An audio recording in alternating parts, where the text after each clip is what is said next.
हरे कृष्णा, राधे राधे। कैसे हैं आप लोग? आशा करती हूँ कि श्री हरि की कृपा आप सभी पर बनी रहे, आप सभी स्वस्थ हो, अच्छे हो। इसी कामना के साथ आज हम सुनेंगे कार्तिक मास महात्म अध्याय 19। श्री विष्णु मम हृदय में प्रेरणा करने वाले नाथ, लिखो महात्म कार्तिकेय राखे सिर पर हाथ। राजा पृथक ने पूछा, हे नारद जी, अब आप यह कहिए कि भगवान विष्णु ने वहां जाकर क्या किया और किस प्रकार से जलंधर की पत्नी का पतिव्रता धर्म भ्रष्ट किया। तभी नारद जी बोले, जलंधर के नगर में जाकर भगवान विष्णु जी ने उनकी पतिव्रता स्त्री वृंदा का पतिव्रता स्त्री धर्म नष्ट करने का विचार किया। वह उसके नगर के उद्यान में जाकर ठहर गए और रात में उसकी पत्नी को स्वप्न दिया। वह भगवान विष्णु की माया और विचित्र कार्य पद्धति थी और उसकी माया द्वारा जब वृंदा ने रात में वह स्वप्न देखा कि उसका पति नग्न होकर सिर पर तेल लगाए महिष पर चढ़ा है, वह काले रंग के फूलों की माला पहने हुए हैं तथा उसके चारों ओर हिंसक जीव हैं, वह सिर मुंडवाए हुए अंधकार में दक्षिण दिशा की ओर चला जा रहा है। उसने नगर को अपने साथ समुद्र में डुबो दिया है इत्यादि बहुत सारे स्वप्न देखे और स्वप्न देखकर डर गई। तत्काल ही वह स्वप्न का विचार करने लगी। इतने में ही सूर्य उदय होने ही वाला था। सूर्य उदय होता हुआ देखा तो उसे एक छिद्र दिखाई दिया। वहाँ से सूर्य की कांतिहीन आ रही थी, यानी कि किरणें आ रही थी।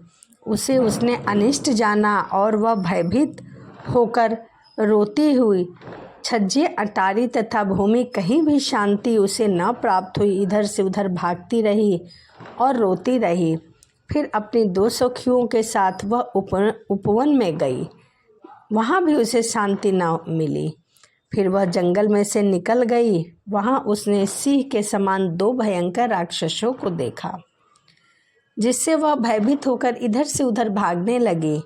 फिर क्षण उसके समक्ष अपने शिष्य सहित शांत मौनी तपस्वी वहाँ आ गए। भयभीत वृंदा उनके गले में अपना हाथ डाल उससे रक्षा की याचना करने लगी। मुनि ने अपनी एक ही हुंकार से उस राक्षस को वहाँ से भगा दिया। वृंदा को आश्चर्य हुआ तथा वह भय से युक्त हो मुनिनाथ से हाथ जोड़कर प्रार्थना करने लगी।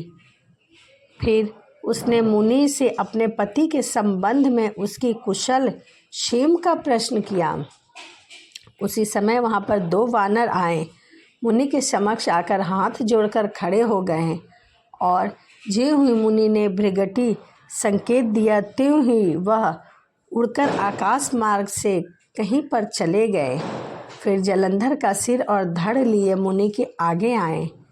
तब अपने पति को मृत हुआ जान वृंदा मूर्छित होकर वहीं पर गिर पड़ी और अनेक प्रकार से दारुण विलाप करने लगी। उसके पश्चात मुनि ने कहा, हे कृपानिधि, आप मेरे इस पति को जीवित कर दीजिए। पतिव्रता दैत्य पत्नी ऐसा कहकर दुखी मन से सांसें छोड़ने लगी और मुनि के चरणों में जा गिरी। तब मुनीश्वर ने कहा, यह शिवजी के द्वारा युद्ध में मारा गया है, इसे कोई भी जीवित नहीं कर सकता, क्योंकि जिसे भगवान शिव मार देते हैं वह कभी भी जीवित नहीं हो सकता। परंतु शरणागत की रक्षा सनातन धर्म है, इसी कारण कृपया करके मैं इसे जिलाए देता हूँ।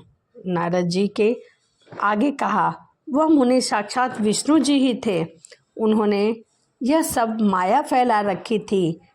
वृंदा के पति को जीवित करके वहाँ से अंतराध हो गए।